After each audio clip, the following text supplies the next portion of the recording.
नमस्कार दोस्तों। जिसका उत्थान होता है उसका पतन भी निश्चित है। इतिहास ने एक पर एक बड़े साम्राज्यों का दौर देखा है, एक पर एक बड़ी ताकतें देखी हैं और एक दिन फिर उसका पतन भी हुआ है।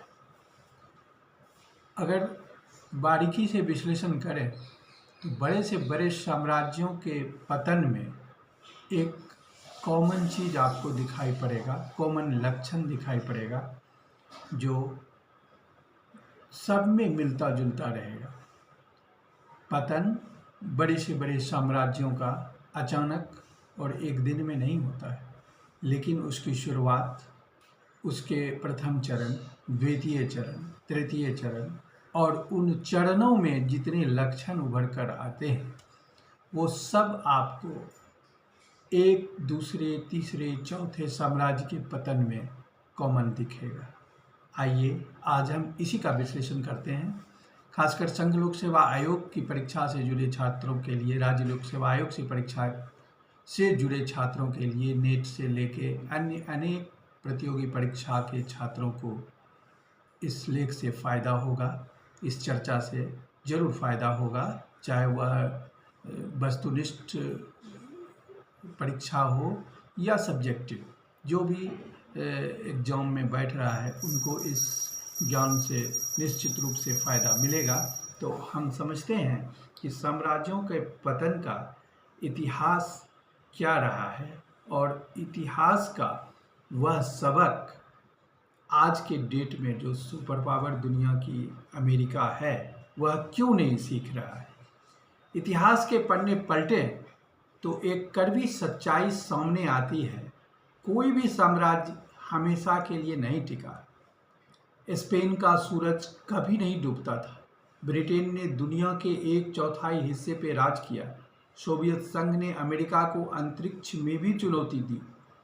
फिर भी ये सब एक दिन ठहर गए और हर बार पतन के कारण लगभग एक जैसे थे। आज जब अमेरिका व्यापार युद्ध लड़ रहा है, अपने मित्र देशों से दूरी बना रहा है और भीतर से टूट रहा है, तो एक प्रश्न उठता है, क्या इतिहास फिर खुद को दोहरा रहा है? सबसे पहले हम समझते हैं स्पेनी साम्राज्य को। कोलंबस की खोज के बाद स्पेन दुनिया का पहला वास्तविक वैश्विक साम्राज्य बना। अमेरिका, अफ्रीका, एशिया, सोने चांदी की नदियां मैड्रिड की तरफ बहती थी। उस समय अपने चरम पर स्पेन का साम्राज्य लगभग 2 करोड़ वर्ग किलोमीटर से अधिक था, लेकिन दक्षिण अमेरिका से आया असीमित सोना स्पेन के लिए अभिशाप बन गया और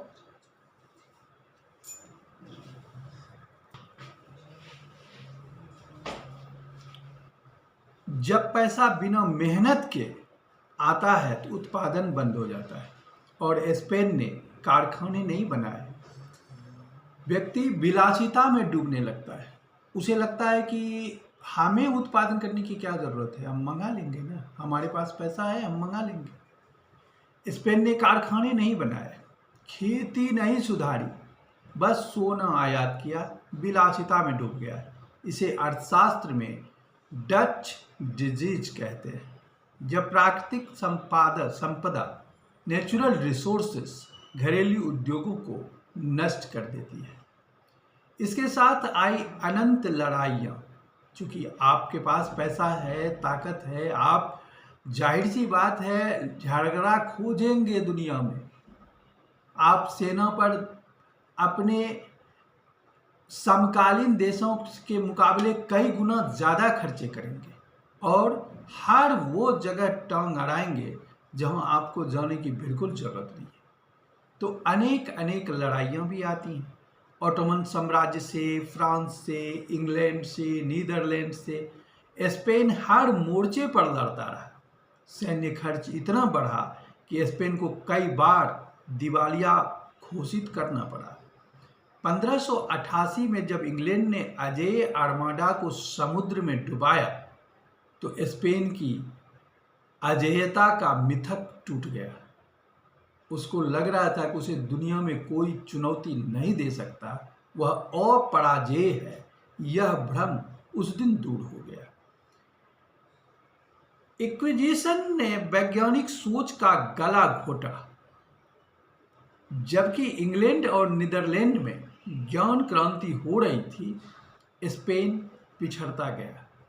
1898 में क्यूबा और फिलीपींस भी अमेरिका के हाथों चले गए और 400 साल पुराने साम्राज्य का अंत हो गया।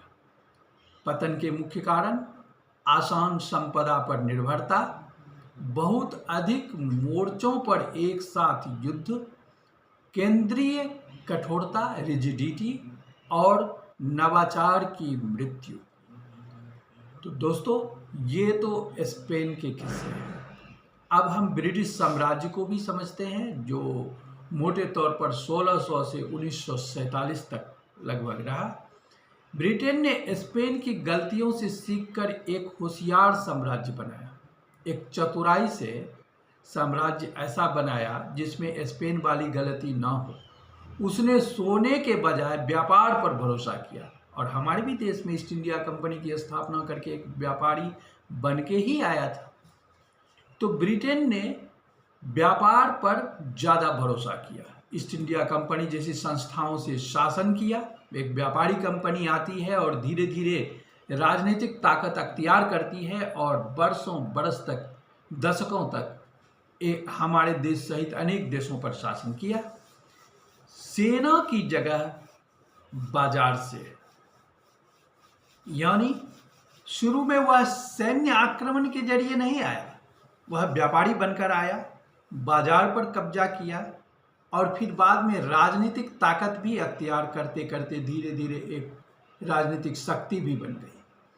तो इस तरह ईस्ट इंडिया कंपनी जैसी संस्थाओं से शासन किया, यानी सेना की जगह बाजार से। औद्योगिक क्रांति ने उसे दुनिया की कारखानों बना ही दिया था। पहले 1920 तक ब्रिटिश साम्राज्य पृथ्वी की कुल भूमि के 24% पर फैला हुआ था, मानव इतिहास का सबसे बड़ा साम्राज्य। लेकिन 2 विश्व युद्धों ने उसे आर्थिक रूप से बर्बाद कर दिया। 1945 के बाद ब्रिटेन अमेरिका का ही कर्जदार बन गया। वह उपनिवेशों की रक्षा करने में असमर्थ हो गया, क्योंकि अब खर्च असहनीय हो चुका था। इससे भी बड़ी समस्या थी नैतिक वैधता का संकट। जो देश स्वतंत्रता और लोकतंत्र के नाम पर दुनिया पर राज करने का दावा करता था, वह खुद अपने उपनिवेशों में अत्याचार कर रहा था। भारत में 1943 का बंगाल अकाल, जालियांवाला बाग दुनिया देख रही थी। जब आपके कथन और कर्म में अंतर होता है तो नैतिक अधिकार समाप्त हो जाता है। एक पर एक भारत में ब्रिटिश जुल्मों के खिलाफ आंदोलन हुए और वो आंदोलन दुनिया को भी दिख रहा था। तो नैतिक रूप से भी ब्रिटेन का पतन हो रहा था और नैतिक अधिकार भी उसका जा रहा था। 1956 का स्वेज संकट वह दौर था जब सबको पता चल गया कि ब्रिटेन अब महाशक्ति नहीं है। अमेरिका ने उसे पीछे हटने पर मजबूर कर दिया था। साम्राज्य का ताज एक महाद्वीप से दूसरे महाद्वीप चला गया। पतन के मुख्य कारण युद्ध के दौरान लिए गए ऋण, नैतिक वैधता का क्षरण, राष्ट्रवादी आंदोलन, जहाँ जहाँ कब्जा किया था वहाँ की जनताओं के ऊपर नेशनलिज्म हाई लेवल पर था। तो राष्ट्रवादी आंदोलन और अमेरिका के रूप में शक्तिशाली प्रतिद्वंदी का उदय भी महत्वपूर्ण कारण रहा। अब हम सोवियत संघ के बारे में समझते हैं, जो मोटे तौर पर 1922 से 1991 तक चला। यूएसएसआर कहलाता था। शायद इतिहास का सबसे तेज उदय था और सबसे नाटकीय रूप से इसका पतन भी हुआ। 1917 में एक पिछड़ा किसान देश 1957 में अंतरिक्ष में पहला उपग्रह लाता है और 1960 के दशक में दुनिया की दूसरी सबसे बड़ी अर्थव्यवस्था बनता है। अमेरिका भी डरता था। फिर क्या हुआ? 3 घातक जहर एक साथ काम कर रहा था। पहला, केंद्रीय नियोजन की विफलता। मॉस्को से तय होता था कि यूक्रेन जैसे देश में कितने जूते बनेंगे, हर चीज का सेंट्रलाइजेशन। परिणाम, दुकानों में एक साइज के 1000 जूते और दूसरे साइज के 0। ये असंतुलन क्रिएट हो गया था। बाजार की बुद्धि को मारने का दंड मिला। अर्थव्यवस्था धीरे धीरे जड़ होती गई। दूसरा, अफगानिस्तान। 1979 में सोवियत सेना काबुल में घुसी। 1989 में बुरी तरह हार कर निकली। 10 साल में 15,000 से ज़्यादा सैनिक मारे गए, खरबों रूबल बर्बाद हुआ और दुनिया के सामने जो अपराजय होने का दंभ था, उसे जो एक मिथक था, वह भ्रम भी टूट गया। यही वह दर्द था जिसने सोवियत संघ के शरीर को अंदर से खोखला कर दिया था। तीसरा, सूचना की जकड़। सूचना को इस तरह जकड़े हुए था, ट्रांसपेरेंसी का घोर अभाव, जनता तक बात न पहुंचे, इस पर सारा जोर था।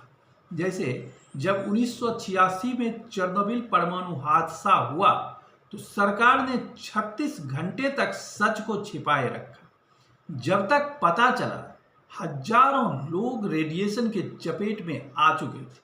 जनता का भरोसा हमेशा के लिए टूट गया था।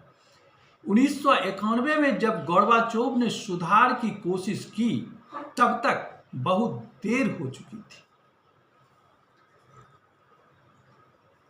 25 दिसंबर 1991 को क्रेमलिन पर लाल झंडा उतरा और 70 साल पुराना साम्राज्य 15 टुकड़ों में बिखर गया। पतन के मुख्य कारण पर अगर गौर कीजिए तो उनकी निर्भरता एकमात्र तेल पर थी। अफगानिस्तान की दलदल में बेवजह पड़ा और तकनीकी रूप से भी अमेरिका के मुकाबले पिछड़ते चला गया और राष्ट्रवाद की भावना कमजोर हुई। राष्ट्रवादी विखंडन भी शुरू हुआ। क्या अमेरिका वही गलतियां दोहरा रहा है? अमेरिका 1945 के बाद निर्विवाद रूप से दुनिया की सबसे बड़ी महाशक्ति बना। डॉलर विश्व की आरक्षित मुद्रा बनी और नाटो ने यूरोप को एक छत्र में बांध कर रखा और अमेरिकन ड्रीम ने दिलों को जीता। लेकिन इतिहास का छात्र आज कुछ परिचित संकेत देख रहे हैं।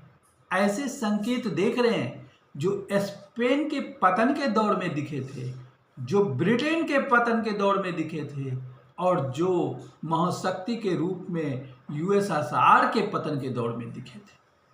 अति विस्तार। स्पेन की तरह अमेरिका के भी 750 से अधिक विदेशी सैन्य अड्डे हैं दोस्तों। इराक, अफगानिस्तान, सीरिया, यूक्रेन, एक साथ अनेक संघर्षों में अमेरिका के संसाधन झोंके जा रहे हैं। अफगानिस्तान में 20 साल और 2.3 ट्रिलियन डॉलर खर्च करने के बाद 2021 में वही तालिबान फिर से सत्ता पर आया और अमेरिका को भाग कर जाना पड़ा है। यह यूएसएसआर के अफगान पतन की एक प्रतिध्वनि जैसी है। नैतिक वैधता का भी क्षरण यहां भी आपको दिखेगा। ब्रिटेन की तरह अमेरिका भी स्वतंत्रता, लोकतंत्र का उपदेश देता है, मानव अधिकार की बात करता है, लेकिन अपने ही मित्र देश नाटो देशों पर भी टैरिफ लगाता है। आतंकवाद की भर्त्सना करता है, लेकिन आतंकवाद को जो देश प्रायोजित करता है, पाकिस्तान, उसके चीफ मुनीर को व्हाइट हाउस में बुलाकर लंच कराता है। ये दोहरे मापदंड दुनिया भी देख रही है। ये नैतिक क्षरण है अमेरिका का, ठीक वैसे ही जैसे एक दौर में स्पेन का हुआ, एक दौर में ब्रिटेन का हुआ, एक दौर में यूएसएसआर का हुआ और आज वही अमेरिका का हो रहा है। सहयोगियों की यह अब जासूसी करता है। अमेरिका फर्स्ट की नीति अपनाने की वजह से जर्मनी, फ्रांस, जापान जैसे दशकों पुराने साथी अब नाराज हो रहे हैं। जब आप विश्वसनीय नहीं रहते हैं तो नेतृत्व स्वतः आपका समाप्त हो जाता है। आज ट्रंप साहब के लाख बुलाने पर भी, आह्वान करने पर भी कोई नाटो देश इस ईरान युद्ध में उनके साथ नहीं आ रहा है। आज जापान भी दूर से देख रहा है, ऑस्ट्रेलिया भी सिर्फ अवलोकन कर रहा है। तो नैतिक क्षरण जब होता है, जब आपका प्रभाव कमजोर होता है, जब आपके ऊपर ट्रस्ट नहीं रहता है, तो आपके विश्वस्त साथी जिसके बल पर आप सुपर पावर बने हुए थे, जो सुपर पावर बनाने में आपका सहयोग करता आया है, आज वही आपसे नाराज हो रहा है, आपके ही करने के वजह से, क्योंकि आपने किसी को बख्शा नहीं। इधर हाल के की बातें हैं, यूरोप के ग्रीनलैंड पर कब्जा करने की तैयारी अमेरिका कर चुका था। ट्रंप साहब वहां सेना भेजने वाले थे। वो तो यूरोप ने एक सूत्र में आवाज उठाया उनके खिलाफ, जिसके वजह से ट्रंप रुके, वरना ग्रीनलैंड पर कब्जा करने वाले थे। कभी कनाडा को भी अपना ही देश मान बैठते हैं।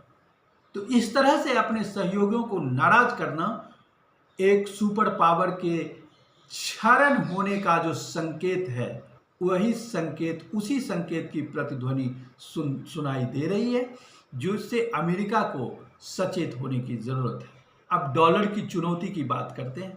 यूएसएसआर की तरह अमेरिका भी एक विशेष सुविधा, डॉलर की आरक्षित मुद्रा स्थिति पर अत्यधिक निर्भर है। आज के डेट में ब्रिक्स एक महत्वपूर्ण संगठन है और उनमें शामिल देश डी डॉलराइजेशन की दिशा में आगे बढ़ रहे हैं।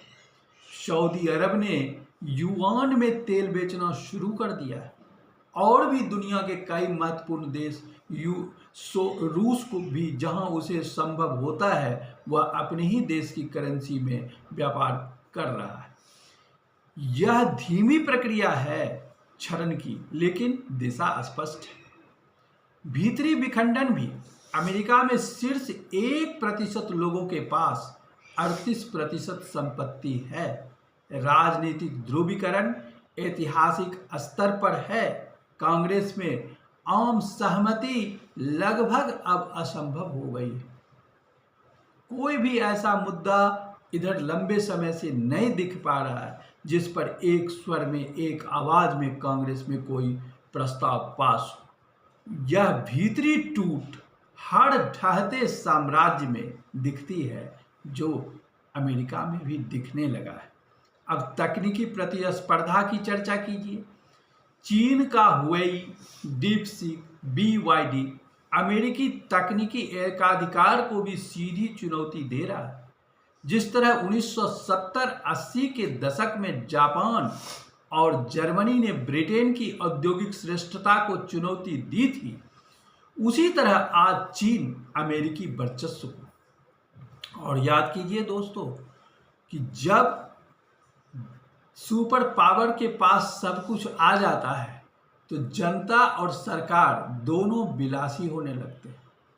मैन्युफैक्चरिंग करने की अब उसे ज़रूरत नहीं होती। उसे लगता है कि आज मुझे ज़रूरत पड़ी, हम ऑर्डर दे देंगे इंडिया को, हम बांग्लादेश से मंगा लेंगे, हम चीन से मंगा लेंगे, क्योंकि उसके लोग विलासी होने लगते हैं।